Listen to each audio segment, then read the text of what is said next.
Now, we've now been joined by our two guests, Rotimi Akindele, sports pundit, analyst, as well as Ben Alaya, who's the editor-in-chief of Sports Day newspaper. It's great to have you guys in the studio. Good morning. Good morning. Fantastic. All right.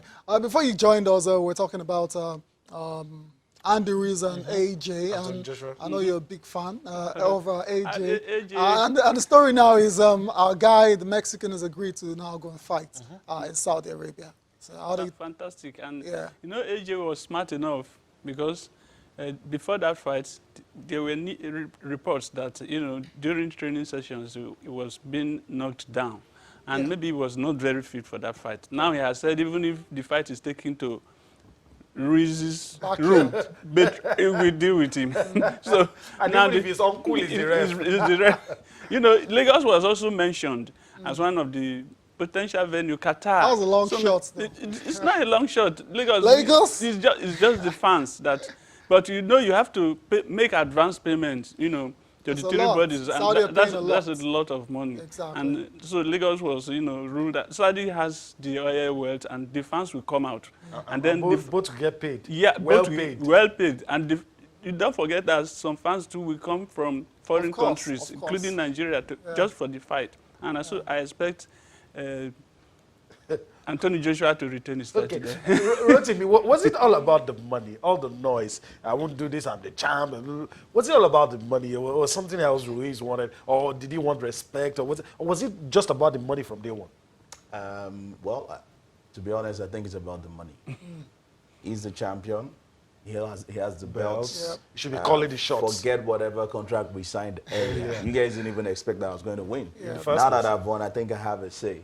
So that was what Ruiz was doing all along. I knew he was going to agree anyway at some point in time. Because I'm sure they won't come out to tell us, but I'm sure there's been some, okay, you probably get more of this, and then more of this will come to you and all that. So it is expected that a champion does that. Instead of going to fight Ruiz again. Apart from the payday, Ben, guys, we should also remember that a unification bout kind of trumps everything else. So AJ goes on to win, and Wilder goes on to beat Fury. The clamor for that unification fight will start all over again. So, but we'll see how it pans out. Like I said, it's exciting times for heavyweights boxing. Before now, it was an AJ Wilder fight that everybody was expecting because all root of Ruiz, but it shocked the world. Now we are still waiting for AJ. That's heavyweight boxing for you, Ben. What punch can end it all for you on the night? Of course, you never forget James Buster Douglas knocking out Mike Tyson in Japan in Tokyo. I'll never forget that one. Let's leave boxing for now. Let's go and talk about the FIBA World Cup preparations still underway for Nigeria's D Tigers. They arrived in China yesterday and they played their first game of the Peak Invitational tournament on the same day. And they lost, not surprisingly, to Iran. And, I mean, everything that has happened with these guys, the manner in which they've traveled, they've had to go to Dubai, they've had to connect, and it's been a very long, drawn-out process for them. So losing to Iran, for me, Iran is not a known sporting nation. They're a decent side, though. But maybe they have some decent players. Right. And because of the way and manner that we got into China. Exactly. All of those issues. The guys were probably jet lagged. Of course. And not ready. These are serious professional players. And so it's not... not ideal. It was unfair. It was still close, though. Yeah. And so I expect them to bounce back. It is a preparatory tournament, and it's good it's happening here. Yeah, it's good, and we are seeing it. And we are seeing it. And the NBBF, now that we have a sports minister, should go to him and say, look, my team is at the World Cup. The guests have already brought on the African trophy. We need this and this and this. We need your support to be able to. We may not win it, but let's get to the semi-finals at least. Incredible performance. I mean, Rotimi, I don't know why you repeated that like it's not possible. No, I think based from this result, which you probably praise the quality in the team. Right. You just traveled, I mean, went through that route. Touchdown, you're playing. Touchdown, you're playing, and then you still lost by 14 points. 14 points. Not bad. I think I'll probably just praise the guys. I'm sure they'll do well in their next game, which is later today or tomorrow. I can't confirm. Later today? Okay, Chinese time, I don't know. But I'm sure they'll do well in that next game. But then again, going to the World Cup, it's a different ball game. The group we are in, it's not very, I like to use this word, user-friendly, in quote. So, how do you mean?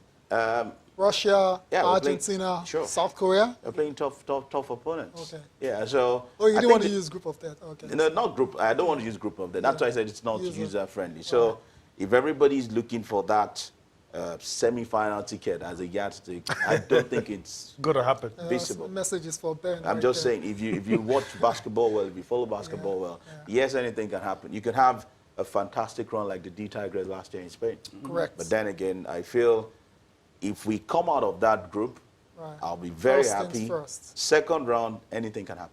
All right, so there you go. So all right. Rotimi Akindele, basically, we should just temper our expectations for the Nigeria's D Tigers the FIBA World Cup. From the FIBA World Cup, let's go to, before we leave the FIBA World Cup, the final roster is going to be released on August the 27th. That's Alex Nwara, the coach, will release the final roster of 12. At the moment, the 15 guys competing for roster spots right now. So that's another event to look forward to. Let's go to the African Games now in Rabat, Morocco, and give you updates from that competition. We're going to be talking about Team Nigeria in action later today. But before then, Nigeria won 2 more medals yesterday.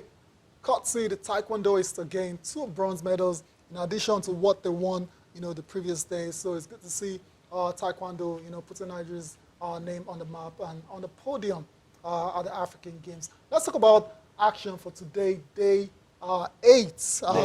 Yeah, I think it's safe to say the biggest event today is involving Nigeria's table tennis sides. That's the male and the female in the final against perennial rivals Egypt.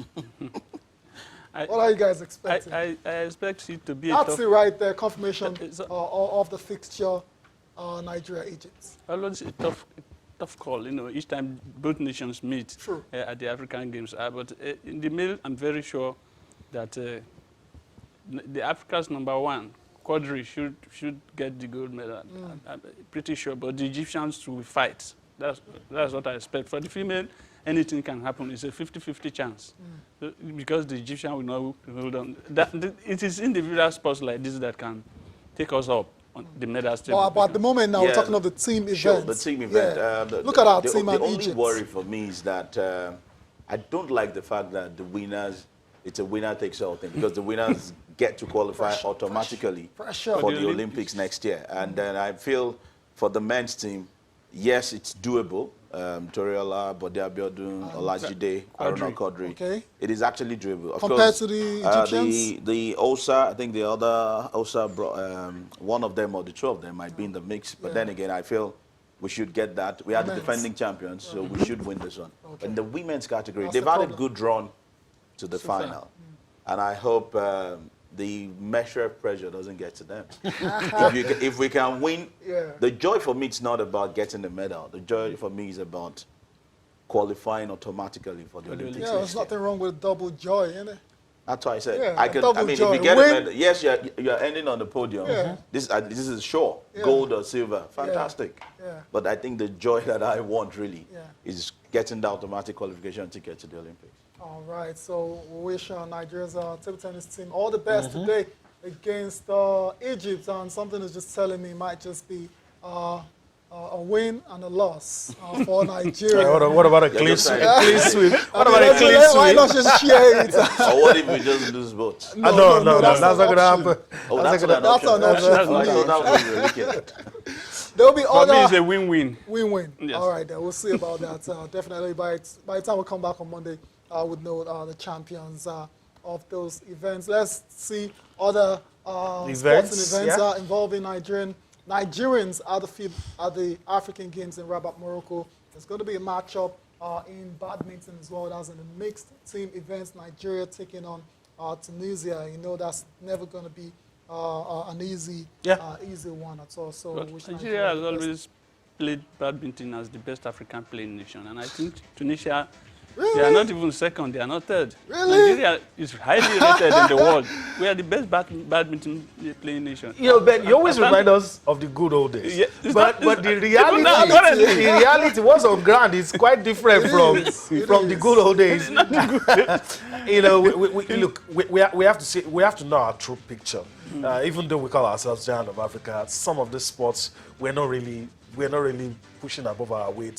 So even if we win, I don't think it's maybe just down to the effort put in by the guys on the day. Not that because we're doing something right. All right, let's move on. Still in Rabat, Morocco. Let's go to boxing now. Nigeria will also be in action. Timi Tokpe Shogbamu will take on his opponent from.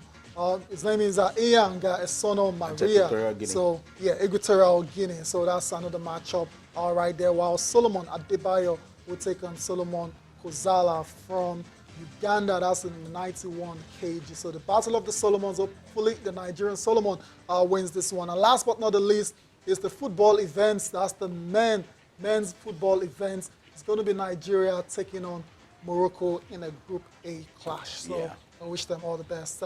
They have to avoid a loss. Right. Because it's looking pretty dicey now. The drama from the organizers about South Africans and all of that, I don't know who is in charge of football and why they're allowing that to happen. But then again, it's now a case of you must not lose against the host. If you get to lose and Burkina Faso gets to beat South Africa, and that means Morocco and Burkina Faso will advance. That means Nigeria will crash. So the best we can get today is get a draw, avoid a defeat, and then you probably lose. That's the word. And then get to the semi-finals and let's see what happens. The fans will be rooting for, as usual, if they've ever been to Morocco before to watch a game, the stands will be, you know, packed.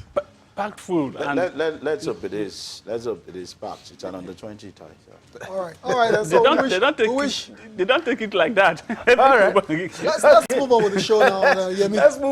Let's move on now. And of course, 2 days ago, what we've all been expecting in the sports fraternity, all of us, is that we'll get to have a sports minister. So all these complaints about not having somebody to talk to, the ministry not being handled by, no person to go to directly, all of those issues has been laid to rest now with the appointment of a new sports minister in the person of Sunday Dare. But on the show this morning, let's get to listen to the first few words that he spoke immediately after his appointment as the Minister for Youth and Sports. So we'll listen to the sports minister on the show this morning, and we'll take some talking points. Yeah, we'll get the reactions of Ben and Rotimi.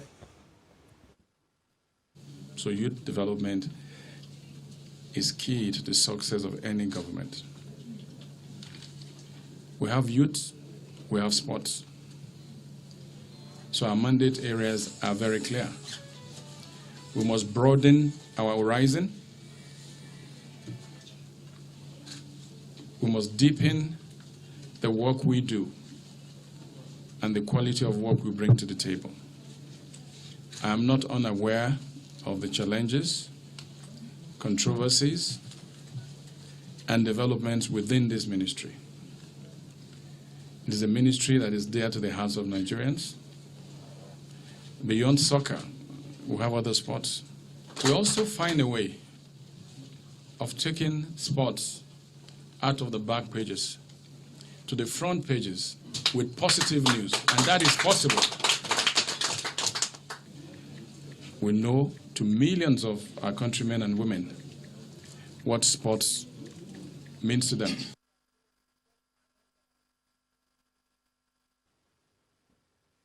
All right, welcome back. As first few words that the minister first meeting with the press. But Ben, I think you stayed longer on this beat than all of us, and it would be fair to have your take. But before we do that, let's go on a break.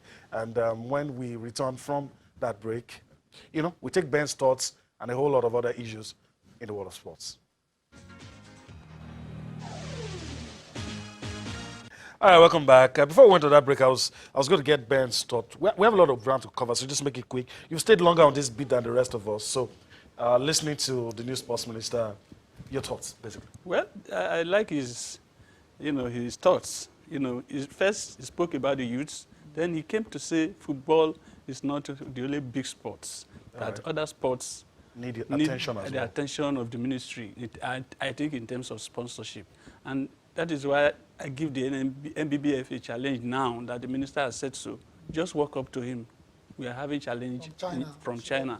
And I'm sure Sunday Diary will gladly help out, depending on the availability of funds. Of course, you can go to the president and say the Nigerian national team needs the support. And the president can order the CBN to say, dollar some money to them. And then he also mentioned the issue of sports not being on the back pages again, that it is better on the front pages. And how do you get to the front page? It's by winning trophies around the world. And doing well, organizing yourself and doing properly well, being the African champion. If we win the African Games now, the whole national dailies, even channels, it will come to the front burner, as he has said. And so kudos to him, first media conference, and he has spoken well. Spoken very well. Rotimi, you spoke about several challenges, admitting and acknowledging that there are several challenges and issues. Now, for you, what do you think is the most important, the most salient challenge that he's got to deal with straight away? I know there are loads of it, but I mean, just and it's actually very hard to just say, deal with this one first, because I feel, although one of the things he said was our first target is to come up with a budget for sports. Submission, I think deadline for submission is September. He has to come up with something. That means he's got to meet with, most federations and all of that and try to get something concrete. But I also like the fact that he mentioned that there will be crucial confrontations. There will be some tough conversations, but hopefully at the end of the day, we should have a good template that will push Nigeria sports forward. Before we leave this little matter, two of you, quick responses. We've seen and heard sports ministers come and say some of the things, forgive me for saying this, you might even pick some of these things word for word. But what are the things you will see and say, okay, there's going to be a change? I'm used to seeing sports ministers go to the national stadium, shake their head, this is bad, this is bad. I expect facilities and all that. So if he does that, I won't be surprised. But at what point will you see some things that's, okay, I think there's going to be a change? Well, this is not the type of sports minister. The luck we have is that, as a journalist, it's broad. Yeah. So you are supposed to know a lot of things. If they post you from sports now to news, you will still do well. And so I think that is the type of person Sunday Diary is. So that should help sports and help the growth and development. And that is what we expect of him as one of us. And the other thing I think we should be expecting is dynamism. Dynamism about sports and not taking sides. If there are issues, because there are still issues he's coming to meet, a lot of issues in the federations, so he has to tackle them headlong. All right. Okay. Well, if you want me to add, if he gets to come up with some interesting policies within the next 1 to 3 months, you'll be impressed. Then I'll be impressed. Okay. All right. Before we go to the papers, quickly, English Premier League match day 3. There's a big game on Saturday, but before we get to that, there's a match tonight between Aston Villa and Everton. We're hoping to see Alex Iwobi, get a run out in this particular game. On Saturday, you can see the fixtures there, and the big one is at the very bottom, Liverpool, Arsenal. And Ben is like, Ben had a deep sigh there, like, oh my God, what have we gotten ourselves into? After just match day 3. I don't think Arsenal is afraid of Liverpool. Liverpool is doing very well. In the Champions League and also in the last year's league, they nearly won it. And so anything that is playing Liverpool have to guard their lions. And so I expect Arsenal to come out fighting. Come out fighting because they have won their 2 games so far. So, and they have that psychological strength, to confront Liverpool. So I expect a tough game, and I expect Arsenal to win. That is sentimental. Okay, Rotimi, both sides have won their 2 matches. What do you expect? Who's blinking first? I think it's going to be an exciting game, but Liverpool will take out 3 points. It's very. I feel they've got more firepower than what Arsenal possesses. Yes, Arsenal will put up a fight, but I just feel Arsenal might not be able to deal with whatever Liverpool is churning out at the end of 90 minutes. But watch out for Ceballos. The match is on Sunday. Watch out for Aubameyang. Watch out for Ceballos, yeah, an Arsenal player. But let's see the matches on Sunday. Sunday. Matches on Sunday. City, I'll take on Bournemouth. Spurs versus Newcastle United. Newcastle are in deep problems, and Wolves will play Burnley. Okay, all right. Let's go to the papers now, and we'll start off with Sports in Life. A lot of interesting stories. There's one about Zidane telling Real Madrid to prioritize Pogba over Neymar. It's going to rumble on until the window closes in September. Madrid hit Paris for Neymar signing. You can see already conflicting stories right under each other.